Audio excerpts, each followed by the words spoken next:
orientada pelo Dr. Otávio Amazonas. Otávio Amazonas é mestrando em Saúde da Criança e do Adolescente pela FMJ, diplomado em Osteopatia pelo Instituto Brasileiro de Osteopatia e representante do BRMT no Brasil. Para ministrar a palestra Os Reflexos Primitivos e Suas Repercussões no TEA, damos boas-vindas ao Dr. Otávio Amazonas. Obrigado, boa tarde a todos. Só para a gente começar, meu nome é Otávio Amazonas, eu sou fisioterapeuta, sou osteopata e conheci o mundo dos reflexos primitivos não pela neurologia e pelo mundo neurodivergente, mas por estudos posturais. E embrenhar por esse mundo de integração de reflexos primitivos me trouxe a conhecer o do universo do espectro autista. O que está acontecendo com as nossas crianças? A gente tem uma prevalência, já dita até, esse gráfico vai até 2023, em que 1 em cada 36 crianças nos Estados Unidos está dentro do TEA. E esse número já piorou.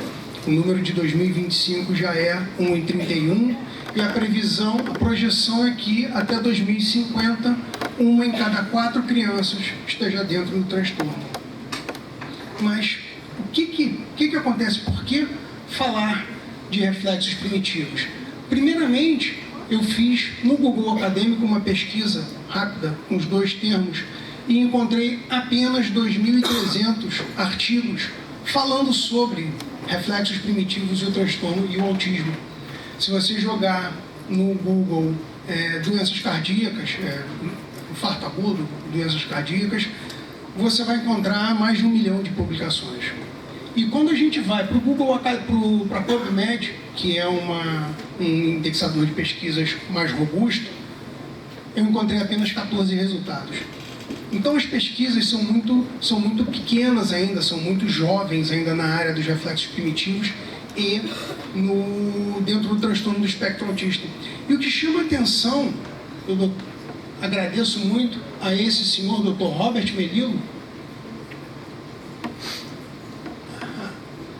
é um grande pesquisador americano sobre o autismo e sobre os reflexos primitivos, e esse artigo de 2022 dele traz algumas considerações. A primeira delas é que os reflexos primitivos retidos, eles são um marcador precoce de atraso no desenvolvimento cerebral. Então, encontrar, principalmente na questão referente à alteia. Então, reflexos primitivos, quando a gente avalia, a gente tem aí uma predisposição, um fator de intervenção precoce para a gente poder atuar no TEA. Então, quando a gente tem reflexos primitivos retidos ou marcos do neurodesenvolvimento que foram pulados, a gente tem aí 2 dicas importantes de que algo está acontecendo no cérebro, principalmente nas crianças com TEA. E que intervir dessa forma vai promover uma maturação cerebral, vai promover uma aceleração e uma normalização das conexões sinápticas do cérebro, trazendo o paciente de volta um melhor desenvolvimento. Então, no TEA, particularmente, reflexos primitivos retidos estão associados a estruturas de função e não disfunções estruturais no parênquima cerebral. Então, são disfunções que a gente pode e consegue evoluir o paciente através da integração de reflexos primitivos.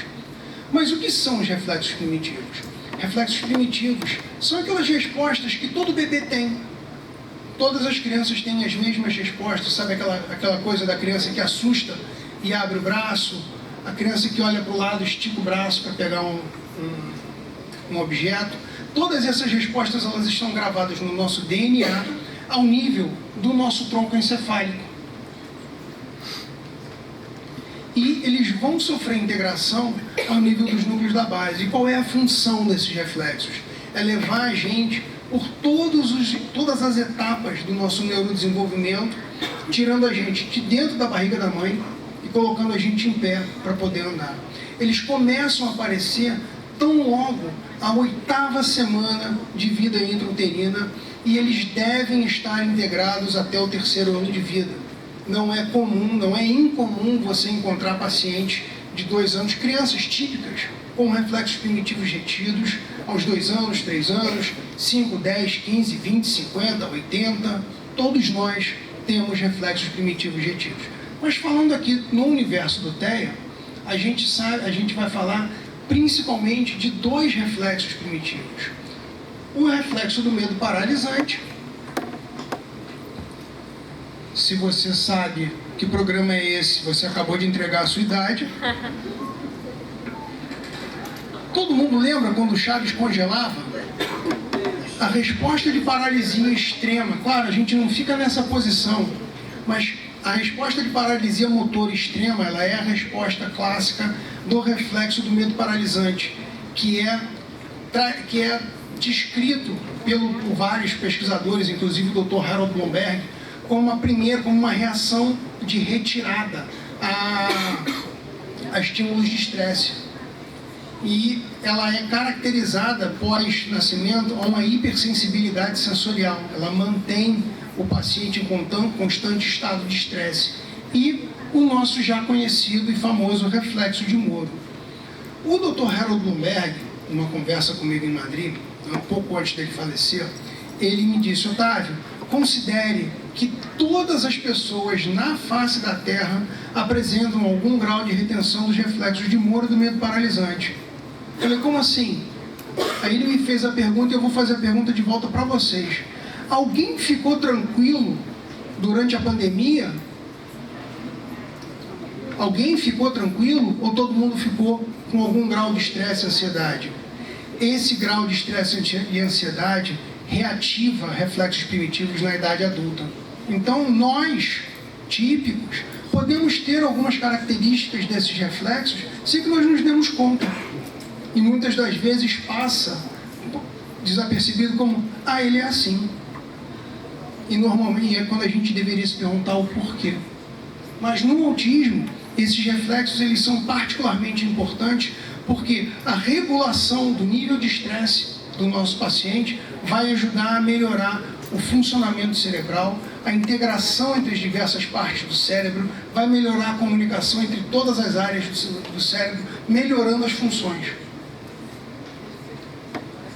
Esse artigo aqui da Universidade de Ankara, de 2021, ele fala da importância de avaliar os reflexos de Moro e do medo paralisante. Então, quais foram as conclusões desse artigo? E é importante a gente ler. Ele fala do reflexo, ele descreve o reflexo do medo paralisante como um dos primeiros reflexos a aparecer ainda dentro da vida intrauterina. E que a sua persistência pode causar problemas emocionais e sociais de ansiedade, dificuldades no desenvolvimento mental e motor. E está muito associado a condições como TDAH e TEA, distúrbio de processamento sensorial central, dentre muitas outras coisas. Famosa, ele é assim. A correspondência entre os reflexos do medo paralisante do Moro e do TEA, elas estão associadas a uma intervenção mais precoce dentro do TEA. Então é importante a gente saber essa relação. Quanto mais ativo eu tenho esses reflexos, mais importante é a manifestação, mais grave é o meu nível de suporte. E quanto mais ativo o meu Moro e o meu RMFP, pior é a minha integração sensorial e o meu desenvolvimento motor. Ou seja, simplesmente por integrar reflexos primitivos, eu vou poder melhorar essa questão e vou poder tornar o meu indivíduo, o meu paciente, mais funcional. Então, e ele descreve também o reflexo de Moro como sendo uma sucessão do reflexo do medo paralisante. E a diferença básica entre eles é a seguinte: o reflexo de Moro, o ciclo dele se encerra com a estimulação tátil. Então, um abraço, um carinho, um aconchego acalmam e geram um processo de integração do reflexo e a criança consegue se acalmar e se regular.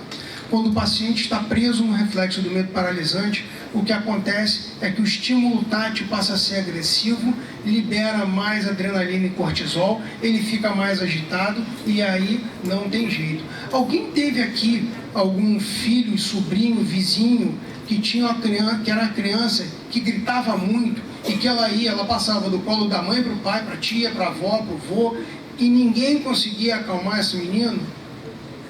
Pois é, esse menino estava no reflexo do medo paralisante. E por que integrar reflexos primitivos dentro do TEA? Bom, indicador de atraso de neurodesenvolvimento. Os reflexos primitivos eles vão estar relacionados a uma melhora postural. A gente vai ter melhora no processamento sensorial, e quanto mais cedo a gente integra, quanto mais cedo a gente intervém, melhor é a evolução do nosso paciente. Esse artigo aqui, ele mostrou a relação entre as fases do neurodesenvolvimento, a integração de reflexos primitivos, competência motora e a habilidade de engatinhar em crianças. Teve um tempo atrás aquela polêmica que o CDC tirou o engatinhar de um dos marcos do desenvolvimento. Gente, eu posso não saber para que algo serve, mas se Papai do Céu botou ali, alguma função tem. Então, o que o artigo fala? Que a não inibição de reflexos primitivos está relacionada a uma menor competência motora. Ou seja, quanto mais reflexos eu tenho, pior é a minha competência motora. E se pior é a minha competência motora, pior é a minha competência emocional e cognitiva. E o engatinhar, ele vai estar associado... Opa, perdão, gente. Botão errado. Ele vai estar associado ao passar pela fase do engatinhar, aonde eu faço a acomodação visual, quando o meu bebezinho está de 4 apoios, sentando e voltando, sentando e voltando. O que o bebê faz nessa fase? Ele senta nos calcanhares e olha para frente, volta de 4 apoios e olha para baixo. O que ele está treinando nessa fase? Primeiro, ele está integrando seu reflexo tônico cervical simétrico. Segundo, ele está treinando a acomodação visual. Onde é que ele vai usar isso? Na fase escolar, onde ele precisa copiar a matéria do quadro constantemente. Alguém aqui conhece alguma criança que perdia a matéria do quadro quando era jovem e estava começando a copiar a matéria? Eu também. Então, integrar esses reflexos ajuda a trabalhar a acomodação visual e a integração do reflexo tônico cervical simétrico. E, infelizmente, nós homens apresentamos uma incidência maior de reflexos primitivos do que as mulheres. E a detecção precoce, como aqui fala, vai estar relacionada a um melhor prognóstico, a uma intervenção mais rápida e um melhor prognóstico para esses pacientes. Como é que se dá o processo de integração dos reflexos primitivos? Todo mundo dirige? Aqui, vocês dirigem? Ok. Todo mundo lembra como foi começar a dirigir? Um desespero, né? 3 pedais, câmbio com 5 marchas, volante, 3 espelhos, 180 graus de campo visual, e você tendo que dar conta disso tudo e ainda botar o carro para andar reto. Desespero, né? Só que conforme a gente vai repetindo esse movimento, vai repetindo essa função, vai repetindo, a gente passa a automatizar essa função. Eu não penso qual é a força que o meu pé coloca no pedal para apertar a embreagem. Eu não penso qual é o movimento que a minha mão faz para passar de segunda para terceira. Vocês querem saber o que é um reflexo primitivo retido? Quem tiver a curiosidade, leva o carro para um estacionamento, preferencialmente à noite, deserto, para não bater em ninguém. Bota o carro em movimento e freia com o pé esquerdo. Ih, meu Deus, alguém falou aqui, ih, meu Deus, exatamente. Minha perna esquerda no carro está programada para pisar com força na embreagem e não fazer um movimento suave. Eu preciso recalibrar o meu movimento para conseguir frear com o pé esquerdo. Então, o que acontece quando eu tenho reflexos primitivos é que eu preciso constantemente de recalibração consciente dos meus movimentos, até que eles se tornem automáticos. E quando eu integro os reflexos primitivos ao nível dos núcleos da base, eu libero o meu córtex para exercer as minhas funções cognitivas de forma apropriada. Ao mesmo tempo, quando eu estou estimulando os meus reflexos primitivos e integrando-os, eu estou acionando diretamente o meu córtex via sistema de ativação reticular ascendente, que é uma das vias que sai direto do tronco encefálico para o córtex, para poder gerar atenção. E essa zona é o primeiro filtro que a gente tem cerebral. Vocês querem ver como é que ele funciona rapidinho na prática? Eu vou falar, vocês não vão estar atentos. Quando eu falar, vai todo mundo dizer, ih, caramba, é mesmo? Eu vou continuar falando, vocês vão esquecer, eu vou lembrar e vocês vão lembrar de novo e vão dizer, rapaz, o cara estava falando a verdade. Ninguém aqui está prestando atenção na pressão que os glúteos estão fazendo na cadeira. Agora que eu falei, todo mundo se deu conta da pressão, né? Contato lá do glúteo na cadeira. Por quê? Porque todas essas subrotinas do nosso cérebro, elas passam a ser subcorticais. Eu não preciso ter consciência. E aí o que acontece? Basta eu seguir em frente e falar um pouquinho a mais que vocês já esqueceram desse contato de novo. E agora que eu falei, lembraram. Perceberam? Então, o nosso cérebro filtra aquilo que é mais importante. Quanto mais rápido eu intervenho e integro esses reflexos, mais eu gero normalização de função a nível cerebral. E com isso, o que eu desenvolvo? Capacidades motoras, né? Meus reflexos posturais vitalícios, movimentos complexos, as minhas capacidades emocionais, né? A criança consegue romper o vínculo de simbiose com a mãe para poder ir para a escola sozinha e o mundo não acabou porque ela não vê mais a mãe, e as minhas capacidades cognitivas, fala, escrita, comunicação, né? A gente não vai para o fisioterapeuta para aprender a andar. A gente também não vai para o psicólogo para entender que a mãe foi no quarto do lado e o mundo não vai acabar. E a gente não vai para o fonoaudiólogo para aprender a falar. É quando algo acontece nesse processo, esse processo de aprendizagem, ele acontece de forma natural, através da utilização da via motora, do desenvolvimento e da integração dos meus reflexos primitivos.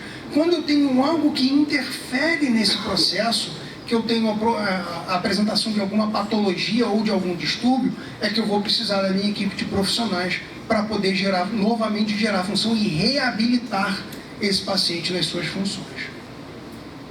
Esse é o Dr. Harold Bloomberg, o criador do Bloomberg Rhythmic Movement Training. É uma abordagem multidisciplinar de integração de reflexos primitivos. Dr. Harold Bloomberg foi um psiquiatra, infelizmente já faleceu, e ele acompanhou o trabalho de uma terapeuta autodidata durante 3 anos, que, de forma muito instintiva, levava os clientes dela para o chão e replicava movimentos rítmicos típicos, parecidos com os do bebê, que os filhos dela tinham feito e que os clientes dela, que eram crianças com atraso de neurodesenvolvimento, não tinham feito. E as crianças começavam a evoluir. E o Dr. Harold Bloomberg tinha sequelas de pólio, da poliomielite.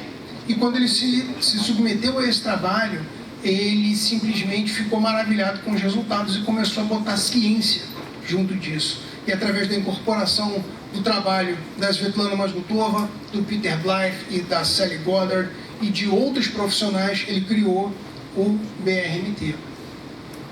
Então ele dá o BRMT, ele é um programa de integração de reflexos primitivos que dá ao cérebro literalmente uma segunda chance de se integrar, não importa a idade. A gente avalia, né, faz uma avaliação clássica dos reflexos, avalia as questões ambientais desse paciente, avalia as questões referentes à estrutura familiar, ambiente de estresse, e a gente entra organizando fatores biológicos e fatores emocionais junto com a terapia rítmica. Então a gente vai entrar com movimentos passivos e ativos e passivos, integrações isométricas e orientações para mudanças de hábitos familiares e hábitos de vida diária. Esses são os 18 exercícios básicos, os 17 exercícios básicos que nós ensinamos na formação. Pode não. Pode não. Eles são os 17 exercícios básicos que nós ensinamos durante o processo de formação, já no primeiro módulo. A formação básica é composta de 4 módulos de 16 horas cada. E a gente bate muito, o Dr. Bloomberg, o conceito básico do trabalho era o movimento preciso. E o que é esse movimento preciso? É um movimento que ele é rítmico, coordenado, sem movimentos acessórios, com respiração relaxada, individualizado, suave, simétrico e adaptado para cada indivíduo. Não existe paciente que não se beneficie com a terapia de movimentos rítmicos. Como é que a gente trabalha especificamente abordando o autista? A gente faz aquilo que ele permite, a gente faz aquilo que ele consegue absorver. O BRMT ele veio trazer para mim, dentro da minha prática clínica, uma quebra de uma série de paradigmas. Eu dizia e eu achava que eu era o senhor total detentor de todos os parâmetros da terapia. Mentira! Se eu resolver passar um exercício para o meu paciente que ele não quer fazer, sendo ele no TEA, ele não vai fazer. E não existe santo que faça com que ele faça. Então eu vou trabalhar diminuindo o estresse biológico desse paciente, otimizando as funções metabólicas dele, observando concentrações de metais tóxicos, exposição à radiação eletromagnética, vacinação. E eu quero deixar claro que nós não somos contra a vacinação, mas as vacinações elas são um agente que provoca uma reação inflamatória, e essa reação inflamatória em um microbioma tão preciso e tão delicado quanto o do autista pode ter reações muito diferentes de uma pessoa típica. Então a gente é atento a isso e a gente trabalha dando aquilo que ele consegue absorver.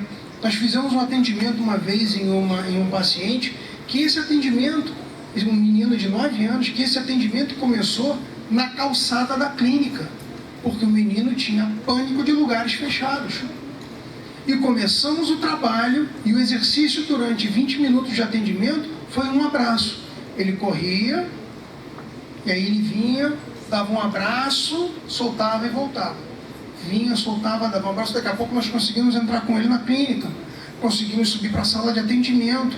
E aí trabalhamos em dupla, eu e minha esposa, e no final das contas eu terminei o trabalho jogando bola com ele. Nós conseguimos a interação, conseguimos progredir no tratamento, sempre respeitando aquilo que o paciente permite. Como é que a gente sabe o que o paciente permite? Através desses sinais aqui.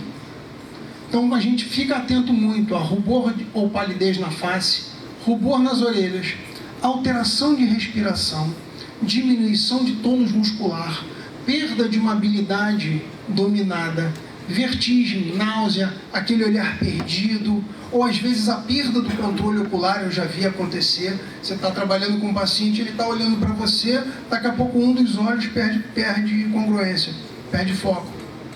Esse é um momento onde eu vou interromper a minha terapia de movimentos rítmicos e vou dar um tempo para o meu paciente. Por quê? Porque se eu não fizer isso, ele vai brigar, ele vai fugir, ele vai tentar controlar a terapia, ele vai rolar para longe. Gente, vamos fazer um paralelo com o bebê? Se você tem um bebê e você está se mexendo, brincando com ele, e ele quer parar de brincar, o que ele vai fazer? Primeiro ele vai resmungar. Ele vai começar a se mexer, vai começar a brigar com você. Daqui a pouco ele vai resmungar. Daqui a pouco ele vai começar a chorar. E se você não parar, ele vai botar a boca no mundo e só vai parar de chorar quando você parar. Então o bebê dá os sinais, e a gente segue esses sinais, a gente observa esses sinais durante a vida toda. Então aqui a estratégia, como é que a gente aborda? Primeiramente, a gente observa a mudança de ambiente externo, faz uma eliminação das radiações eletromagnéticas, né?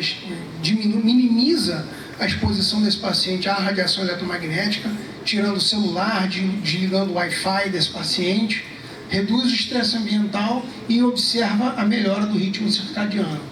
Aí a gente prossegue com eliminação de metais tóxicos, desparasitação, nova eliminação de metais tóxicos, porque quando os parasitas morrem, eles liberam os metais tóxicos e as toxinas que eles têm dentro de si, então pode sobrecarregar o organismo do paciente. Depois disso, a gente orienta a uma organização da alimentação, como isenção de glúten, caseína, soja, glutamato monossódico, aspartame, corantes, baixo em açúcares, e observa a suplementação, orienta a suplementação caso necessário. Normalmente é. E a gente entra com os exercícios, com a terapia de movimentos rítmicos, sempre observando os limites do paciente, observando o grau de estresse e aquilo que ele pode e consegue fazer. E a gente segue sempre tendo expectativas reais, expectativas que são condizentes com o quadro de cada paciente. Qual é o limite? Não sei. Porque toda vez que eu acho que a gente chegou no limite com um paciente, principalmente um paciente TEA, ele vai lá e surpreende a gente. Minha esposa a Grazi, atendia um menininho de 3 aninhos, que ele chegou, ele não falava, ele um pouco interagia, e ele fez o tratamento com a gente um período, passou um tempo fora, a mãe precisou mudar, voltou para a cidade, e ele voltou com 8 aninhos. Ele chegou falando, ele chegou interagindo, e o mais fofo dele, ele sabia quando ele começava a ficar muito agitado, e ele virava para a mãe e dizia: mãe, abraço de 20.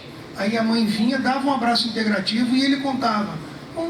Até, quando ele terminava, ele tinha 19, 20. Ufa, funcionou. E saía mais tranquilo. Então, o grande objetivo do Dr. Bloomberg foi buscar dar ferramentas a terapeutas para poder intervir, mas principalmente pais e mães de crianças com atraso no neurodesenvolvimento global, TEA, TDAH, crianças com síndrome de Down, todas aquelas crianças que necessitam de terapias constantes, para que esses pais possam se tornar atores ativos, partes ativas e participantes do processo terapêutico. Aqui é um reflexo, um artigo de 2018 escrito pela Tessa Grigg.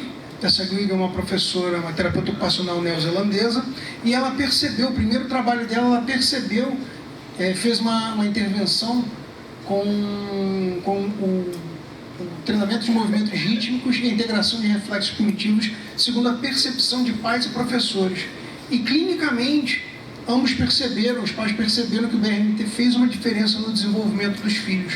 Mas esse desenvolvimento, essa observação ficou muito clínica, sem pouca significância estatística, porque os critérios foram exatamente clínicos, foram subjetivos. Então ela fez a aplicação do BRMT no ambiente escolar para desenvolvimento. Ela pegou em 6 salas de aula numa escola na Nova Zelândia, 98 alunos, ela dividiu em 2 grupos. Em um grupo, ela subdividiu em dias por semana de aplicação, e no outro grupo foi um controle que não houve intervenção. E ela utilizou os exercícios rítmicos em 2, 3, 4 e 5 vezes por semana nos pacientes.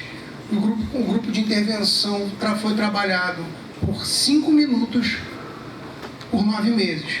5 minutos. 5 minutos por 9 meses. E quando ela fez a reavaliação, ela observou que não só o grupo de intervenção, de uma forma geral, teve mais evolução de forma com significância estatística em relação ao grupo controle, como as crianças que trabalharam 4 ou 5 vezes por semana com o BRMT evoluíram com significância estatística em relação às crianças que trabalharam 2 ou 3 vezes com o BRMT. Novamente, gente, 5 minutos por dia. Quem aqui não tem 5 minutos por dia para fazer a sua intervenção? Então, a sugestão é de que o método ele é eficaz, tá? Para intervenção e para integração de reflexos cognitivos. E esse artigo aqui foi um artigo que saiu agora em 2025, que mostra a utilização do BRMT dentro de um set terapêutico, agora um pouquinho fora do TEA, mas uma criança com regressão de caldequina. Ela teve uma geração na gênese incompleta de medula e foi utilizada